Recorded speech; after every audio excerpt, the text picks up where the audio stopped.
আসসালামু আলাইকুম রহমতুল্লাহ। মানুষ বিভিন্ন সময়ে বিভিন্ন কারণে হতাশায় ভোগে। বিভিন্ন ভুল মানুষের কাছে এবং স্বার্থপর লোকদের কাছে প্রতারিত হয়ে তারা হতাশায় ভুগতে থাকে। সেই বিষয়ে কিছু কথা বলবো।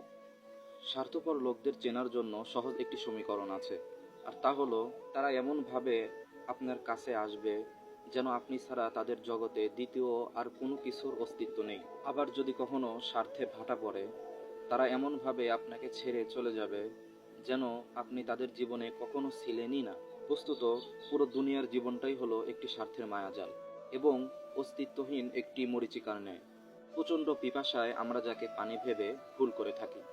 তাই নিজেকে শুধুমাত্র এক আল্লাহর জন্য সঁপে দিন এবং তার দিনের জন্য নিয়তকে খালেস করে নিন।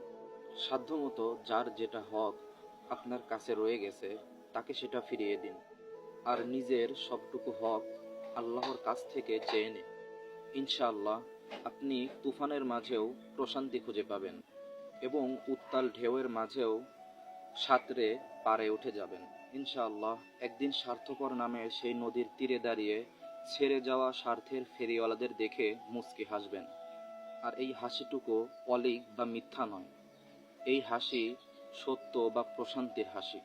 আল্লাহ রবুল আলামিন আমাদেরকে সকল হতাশা ভুলে গিয়ে সেই হাসি হাসার তৌফিক দান করুন। আমিন।